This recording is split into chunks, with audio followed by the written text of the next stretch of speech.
કર્યું.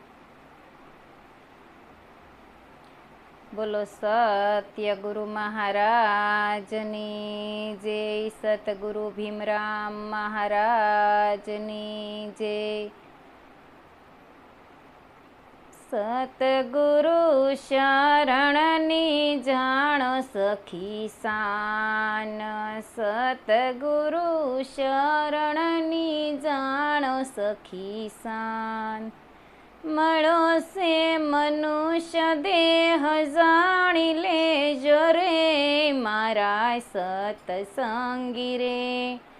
જય ગુરુ મહારાજ બોલ. સતગુરુ શરણની જાણો સખી શાન.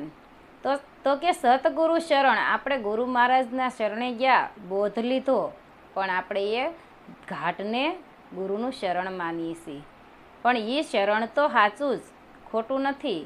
પણ એ ઘાટનું શરણને પકડીને બેસશું તો ક્યારેય આપણને પોતાના સ્વરૂપનું જ્ઞાન નહીં થાય. કારણ કે શરણ કયું કીધું છે? સતગુરુનું શરણ સાચું કયું છે? તો કે જે મારું ને તમારું સ્વરૂપ છે, નિજ સ્વરૂપ છે, આત્મા છે, એ શરણ છે. એને જાણવાનું છે. અને એ અઘાટ છે, એનો કોઈ ઘાટ નથી. એ અમાપ છે, એનું કોઈ માપ નથી. એ શરણની વાત કરી છે. અને આપણે ઓલા શરણ જે ઘાટના શરણ છે એ ધોઈને પીવામાં રહેવું ને તો આખી જિંદગી મેળ પડશે નહીં. અને એ શરણ તો એક હાસું છે. કારણ કે ઘાટે સમજવા હાટું જવું પડે.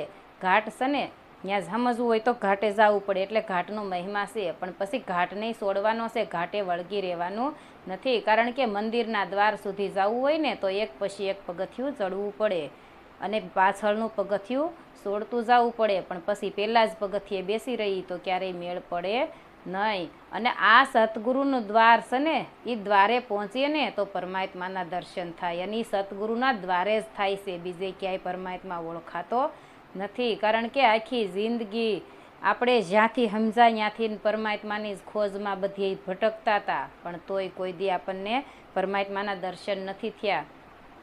એટલે કીધું કે ફરી ફરીને થાક્યા શરણ, તોય ન પહોંચ્યા હરિને શરણ. આખી જિંદગી ફર્યા, નાયા, ગંગાજીમાં નાયા, ઉપવાસ કર્યા, વ્રત કર્યા, પણ તોય પરમાત્માના દર્શન થયા નહીં. એટલે કીધું કે કરી ઉપવાસ કરી તન ગાળું, કરી દીવડા ઘી બહુ બાળું, તોય હરી મુખડું નો ભાળું રે પાયે પડું છું. ઉપવાસ ઘણાય કર્યા, તન તોડ્યું, તન ગાળું, દીવડા કરીને ઘી બહુ બાળ્યું, પણ તોય હરી મુખડું નો ભાળું. અને ભટકી ભટકીને આ જન્મારો પૂરો થઈ જાય છે. તો કે આ આપણે દીવડા કયા કરવાના છે? તો કે એ તો અખંડ જ્યોતિ છે. ઓલો દીવો કરો ને તો એ તો ઘડીકમાં બુઝાઈ જાય છે. એમાં વાઇટ ને દિવેલ બી પૂરું થાય એટલે દીવાની જ્યોત ઓલવાઈ જાય છે. પણ આ તો અખંડ જ્યોતિ છે, એને જાણવાની છે. અને એ પ્રજ્વલિત છે જ, પણ એમાં આવરણ હતા ને એ ગુરુ મહારાજ હટાવી દેશે. એટલે કીધું એક વાણીમાં કે આ દિલ દરિયામાં અખંડ દીવો દેખાવીના મારું મન ડોલે, આ ભ્રાંતિના ભરિયા ભવો ભવ ભટકે, સતગુરુ વિના તાળા કોણ ખોલે. દિલ દરિયામાં અખંડ દીવો છે, આપણે એને ગાઈ વાતું કરી અને એમનેમ આપણું મન ડોલે છે. નથી જોયો તોય ડોલે છે, પણ જેણે એને જાણી લીધો હોય ને એને તો અખંડ આનંદ થઈ જાય.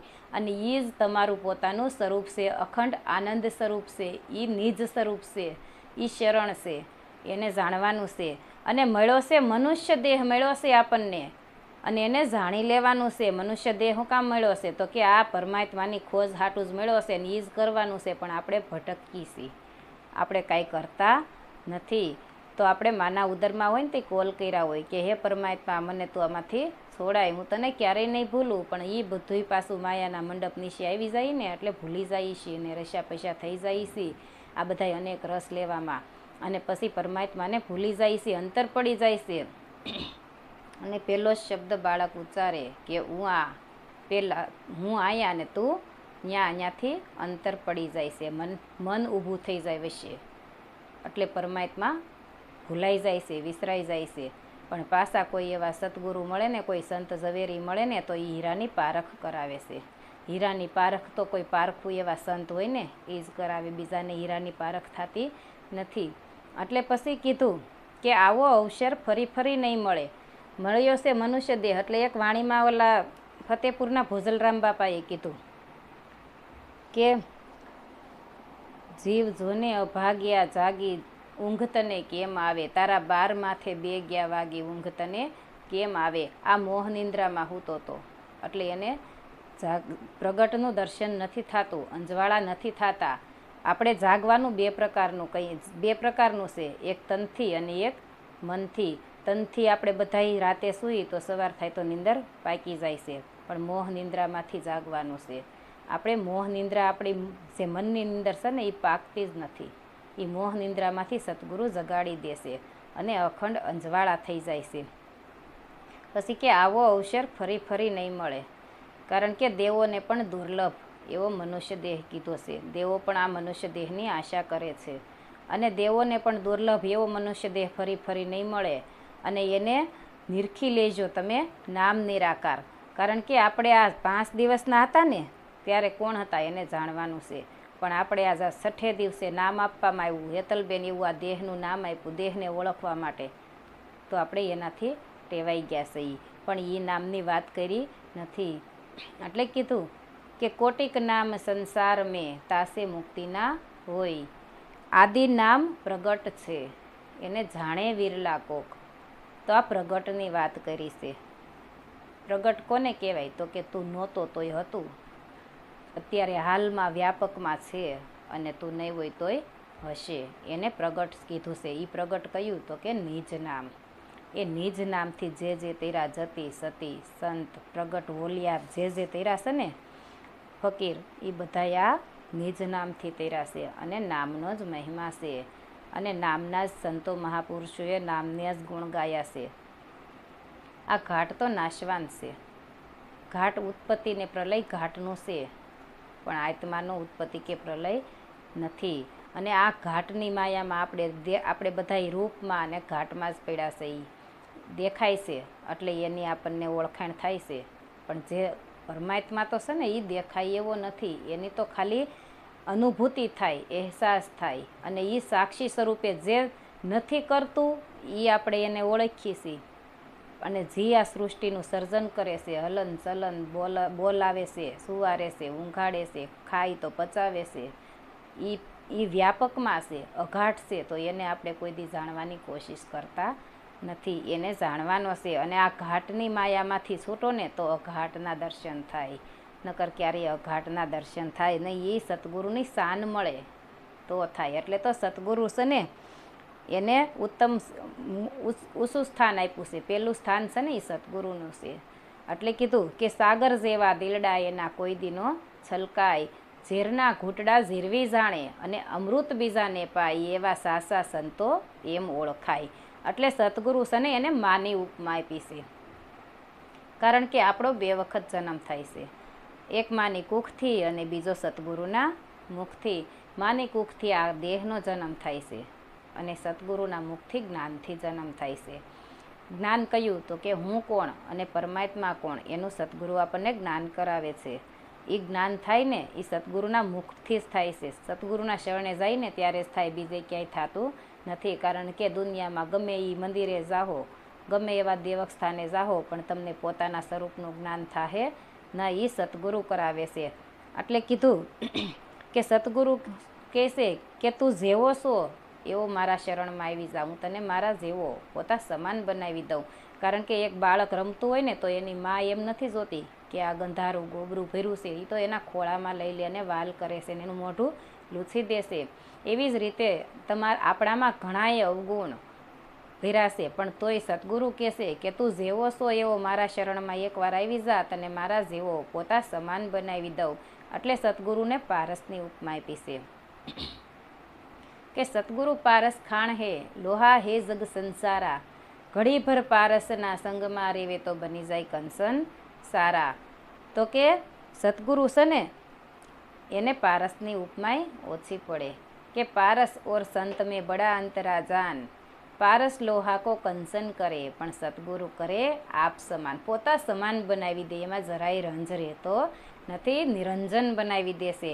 કારણ કે જે લોઢું છે ને એને પારસ અડાડો ને એટલે એ લોઢું કંસન થઈ જાય, પણ પાછું કંસન લોઢાને કંસન કરી શકતું નથી. પણ સતગુરુ તો એનો જેવો જ બનાવી દે. અને એની તો કેવી હોય, સંતોનો ભાવ કેવો છે કે તારવાનો છે. એને તો એમ જ હોય કે મારો શિષ્ય મારાથી સવાયો થાય, અને એને તારા ઉપર જ ભાવ હોય, કારણ કે એને તો એની દ્રષ્ટિમાં દરેક એક સમાન છે. આપણને નથી ખબર ને, એટલે નથી ખબર ત્યાં સુધી આપણને નાના મોટા બધાય ઘાટ દેખાય છે, હારા નરહા દેખાય, નાના મોટા દેખાય. પણ સંતોને તો જેને ઓળખાણ થઈ ગઈ ને એને તો બધાય એક સમાન છે, એને સમદ્રષ્ટિ થઈ ગઈ છે, ત્યાં બધાય એક જ છે. એટલે સુરતા પછી કીધું કે સુરતા રાખો સતગુરુ શરણે રે લોલ, સુરતા રાખો સતગુરુ શરણે રે લોલ, સત્ય સ્વરૂપના લાવા લેવાય મારા સતસંગી રે, જય ગુરુ મહારાજ બોલ. સુરતા રાખો સતગુરુ શરણે, પછી એની સુરતા ન્યા જ હોય, બીજે ભટકે નહીં. કારણ કે કુંવારી દીકરી હોય ને એ બાર ભટકતી હોય, ગમે ત્યાં રમવા રખડવા જાય, એની સખી હારે બેનપણી હારે રમવા વહી જાય ને તો એને કોઈની બીક હોતી નથી, ડર હોતો નથી. પણ એનું સગપણ થાય, વેવિશાળ થાય, એટલે એનામાં થોડીક મર્યાદા આવે, વિવેક આવે. પછી એના પિયુ સાથે એના વિવાહ થાય, એટલે એનામાં પછી વિવેક આવી જાય, મર્યાદા આવી જાય. પછી એ બહાર ભટકણ એનું મટી જાય, કારણ કે એને જ્યાં સુધી એનો પિયુ નહોતો ત્યાં સુધી બહાર ભટકણ હતું, પણ પછી એનું પોતાનું ઘર મળી ગયું, પોતાના પિયુ સાથે એ માલે છે, અને એ પોતાના સત્ય સ્વરૂપના લાવા, સત્ય સ્વરૂપે પોતાનો સાહેબો છે. એટલે સવારામ બાપાએ કીધું ને, શબ્દ અને સુરતાના વિવાહમાં કીધું કે પરણે શબ્દ ને સુરતા નાર, સ્વયંવર સતગુરુના દેશમાં. આ સતગુરુના દેશમાં, સતગુરુના શરણે જાય ત્યાં સ્વયંવર, અને ત્યાં સ્વયંવર એટલે કોઈ દેહનું મિલન નથી, ત્યાં આત્માનું મિલન છે. શબ્દ અને સુરતાનું મિલન કરાવે છે, અને પછી એ અમર છે. એટલે મીરાબાઈએ કીધું કે એવા વરને વરીને હું શું કરું કે જે આજ જીવે ને કાલ મરી જાય. હું તો અમર વરને વરી કે મારો સુડલો અમર થઈ જાય.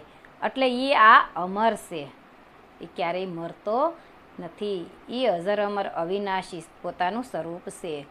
એટલે સુરતા રાખો સતગુરુ શરણે, અને સત્ય સ્વરૂપના લાવા લેવાય મારા સત્સંગી. પછી એને સત્યનો સંગ થઈ ગયો. સત્સંગ કોને કહેવાય કે આપણે એમ સમજતા હોય કે આપણે કીર્તનમાં જઈએ કે મંદિરે જઈએ ને ત્યાં ઘડીક ધૂન ગાઈ તો અમે સત્સંગ કર્યો. એ સત્સંગ તો એ પેલું પગથિયું છે, એ માહિતી જ્ઞાન છે.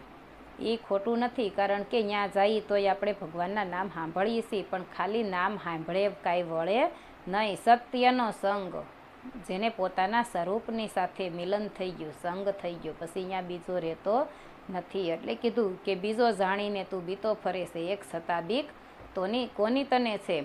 તો કે એ પછી અહીંયા એક જ છે, પરમાત્મા તો એક જ છે. પછી ગમે એ કયો, રામ કયો તોય ભલે, કૃષ્ણ કયો તોય ભલે, 33 કરોડ દેવતા કયો તોય ભલે, ઘાટ જુદા જુદા છે, પણ પરમાત્મા એક જ છે. પરમાત્મા બે હોય નહીં. બે ગણો ને તો દ્વૈતપણું થયું, દ્વૈત કહેતા બે, પણ પરમાત્મા તો અદ્વૈત છે. અને એ કણકણમાં વ્યાપક છે, સળંગ સૂત્ર છે, ક્યાંય હોયની અણે મુકાય ને એટલી ખાલી જગ્યા એના વગરની નથી. પણ એવી દ્રષ્ટિ જોઈ, એ દ્રષ્ટિ હોય ને તો પરમાત્મા ઓળખાય, નકર ઓળખાય નહીં. કારણ કે કણકણમાં છે એવું તો બધાય કહે છે, ગીતાજીમાંય કીધું છે, વૈષ્ણવમાંય બધાય કહે છે કે કણકણમાં છે, પણ એ દ્રષ્ટિ હોય ને તો ઓળખાય. વૈષ્ણવ સંપ્રદાયમાં કીર્તનમાં આવે છે કે મારા ઘટમાં બિરાજતા શ્રીનાથજી, યમુનાજી, મહાપ્રભુજી, મારું મનડું છે ગોકુળ વનાય રાવણ, મારા તનના આંગણિયામાં તુલસીના વન, મારા પ્રાણ જીવન.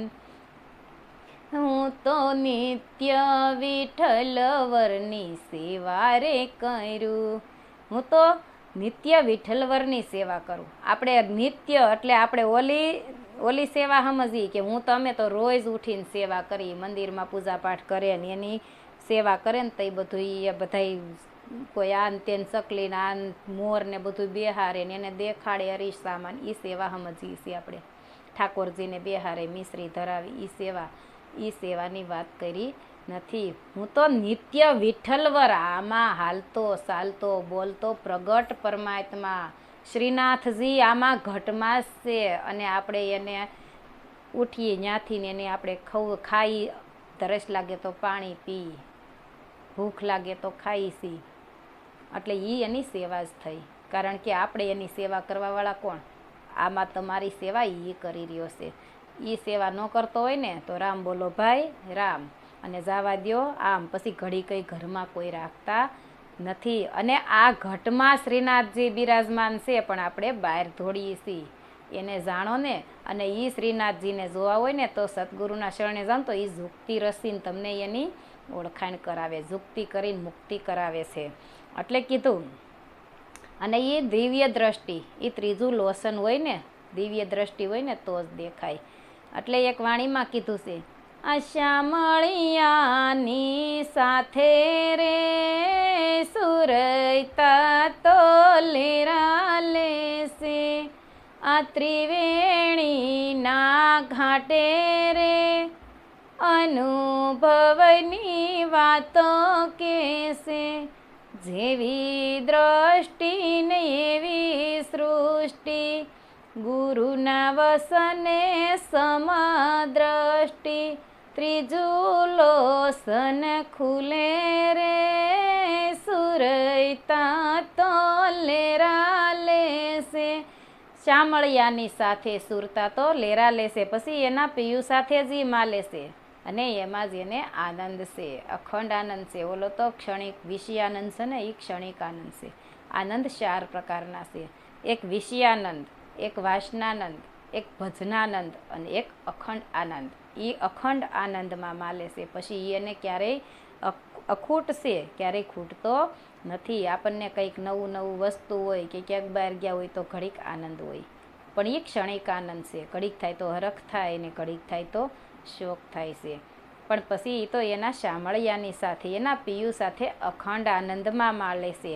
અને પછી ત્રીજું લોશન ખુલે ને, પછી અહીંયા સમદ્રષ્ટિ થઈ જાય. પછી અહીંયા નાના મોટા કે સારા નરસા દેખાતા નથી, કારણ કે સમદ્રષ્ટિ થઈ ગઈ. પછી અહીંયા એક જ દેખાય. ઘાટે કરીને બધાય જુદા છે, પણ અઘાટ એક જ છે. નિજ સ્વરૂપ બધાયનું એક જ છે. એટલે કીધું કે નાના મોટા હરિના ઘાટ, કંઈક સૂક્ષ્મ ને કંઈક વૈરાટ, પેરે પેરે મેં જોયું નથી તો હરિ વિનાનું કોઈ પદાર્થ નથી. પેરે પેરે મેં જોયું નથી એમ કેમ કીધું? તો કે જ્યાં જ્યાં જોયું ને તો કે હરિ વગરનું કોઈ જગ્યા ખાલી નથી. જ્યાં જોવો ત્યાં મારો વાલો વ્યાપક બિરાજમાન છે. પણ એ દ્રષ્ટિ હોય ને તો એવી સૃષ્ટિ દેખાય. નકર તો નથી ખબર ત્યાં સુધી. જેવી દ્રષ્ટિ હોય, સોર હોય ને એને બધાય સોર જ દેખાય. દારૂડિયા હોય એને બધાય દારૂડિયા દેખાય. લૂંટારા હોય એને બધાય લૂંટારા દેખાય. કામી હોય એને બધાય કામી દેખાય. ક્રોધી હોય એને બધાય ક્રોધી દેખાય. પણ પછી ગુરુના શરણે જાય ને પછી એને સમદ્રષ્ટિ. કારણ કે એ પછી 99 અવગુણ હોય ને તો એમાં હારો એક ગુણ હોય ને તો એ ગુણ જોવે છે. અને જેને અજ્ઞાનતા છે ને, એ સામેવાળી વ્યક્તિમાં 99 ગુણ હોય પણ એક અવગુણ હોય ને તો એ ગુણ પકડે છે, અવગુણ પકડે છે. 99 ગુણ નથી જોતો, પણ એ એક અવગુણ છોડી દે, 99 ગુણ જો ને તો તો તને, કારણ કે પરમાત્માની જેને દ્રષ્ટિએ દર્શન થઈ ગયા છે ને એને પછી ગુણ કે અવગુણ ત્યાં કાંઈ રહેતું નથી. અને પછી અહીંયા સત્ય સ્વરૂપે મારો સાહેબો. પછી સત્ય સ્વરૂપ, પોતાનું સ્વરૂપ કેવું છે? પરમાત્માનું સ્વરૂપ છે ને એ સત્ય સ્વરૂપ છે. સત્ય સ્વરૂપે સાહેબો. અને એ આપણો મારો ને તમારો બધાયનો એ પિયુ કીધો છે. પરમાત્મા છે ને એની સાથે માલવાનું છે. એટલે કીધું કે સાહેબ સભી કા બાપ હે, બેટા કિસી કા નહીં, બેટા હોકર અવતરે વો સાહેબ નહીં. જે જન્મ ધરે છે ને મરે છે એને પરમાત્મા કહેવાય નહીં. કારણ કે પરમાત્મા તો સત્ય સ્વરૂપ છે. અસત્ય છે ને એનો નાશ છે. આ તો સત્ય છે, એ અજર અમર છે. અને એ આદિ અનાદિનું વ્યાપકમાં છે, હતું, છે અને રહેશે. એ જાવા આવવાવાળું નથી. પછી અહીંયા સુરતાને આનંદ લહેરાય છે. એ પોતાના સ્વરૂપમાં જ માલે છે. અને પછી કહેશે કે ગુરુ ભીમ સાહેબ જ્ઞાની મળ્યા, દાસી તલને સતનામ ઓળખાયું મારા સતગુરુ રે, જય ગુરુ મહારાજ બોલ. પછી ગુરુ ભીમ સાહેબ જ્ઞાની મળ્યા. ગુરુ કેવા હોય તો કે જ્ઞાની. જ્ઞાની કેમ તો કે પોતાને પોતાના સ્વરૂપનું જ્ઞાન હોય ને એને જ્ઞાની કીધો છે. અને એ જે જ્ઞાની હોય ને એ જ તમને જ્ઞાન ઓળખાવી શકે, જ્ઞાનની તમને શાન આપી શકે, બીજા આપી શકતા નથી. અને ગુરુ દાસી હેતલને સતનામ ઓળખાવ્યા. જીવ જેણે જાણ્યું છે ને એ બીજાને બતાવી શકે. કારણ કે જેણે નથી જોયું એને કહો કે મને તું આપણે કોઈ માણસ હાલો જતો હોય પછી એને પૂછી કે આ ભાઈ આ એડ્રેસ મને નથી જડતું, તું મને બતાવ, તો પોતાને ન ખબર હોય તો એ આપણને બતાવી શકતો નથી. પણ એનો કોઈ ભૂમિયો મળે, એનો જાણકાર મળે એને કહો ને તો એ તમને બતાવે અને ઠેઠ પોગાડી દેશે. આ સતગુરુ જ્ઞાની છે ને એ તમને ઠેઠ પોગાડી દેશે. ભવસાગરમાં આપણે ભટકી રહ્યા છે એવી પણ એ તમને નામરૂપી નાવડામાં બેસાડી અને તારી દેશે. જે તૈરા છે ને એ તારી શકે. અને આ સતનામ ઓળખાય ને તો સતનામ જેણે જેણે જાણ્યું છે ને એ તરી ગયા છે. જે તૈરા એ નામથી જ તૈરા છે. અને જય ગુરુ મહારાજ બોલ. ગુરુ મહારાજ બોલ એટલે કે ગુરુ મહારાજનો અર્થ થયો કે જે સત્ય છે ને એ ગુરુ છે. આપણે ઘાટને ગુરુ માનતા હોય તો એ ગુરુ તો ઘાટને ગુરુ જ કહેવાય. પણ સતગુરુ સત્ય છે ને એ ગુરુ, સત્યને ગુરુ કીધું છે. ગુ કહેતા અજ્ઞાનરૂપી અંધકાર અને રૂ કહેતા જ્ઞાનરૂપી પ્રકાશ. અજ્ઞાનરૂપી અંધકારમાંથી જે જ્ઞાનરૂપી પ્રકાશમાં લઈ જાય ને એનું નામ ગુરુ. અને જે સત્ય છે એ ગુરુ છે. એટલે સતગુરુ બોલવામાં આવે છે. અને કીધું કે આપણે કહીએ કે એ તો ગુરુ મહારાજને માને, પણ એ ઘાટને તમે જોવો છો કે ઘાટને માને, પણ આપણે તો જે સત્ય છે પોતાનો આત્મા છે એને સતગુરુ કીધું છે. એને જાણવાનો છે અને એને માણવાનો છે. એટલું બોલી મારી વાણીને વિરામ આપું. બોલો સત્ય ગુરુ મહારાજની જય.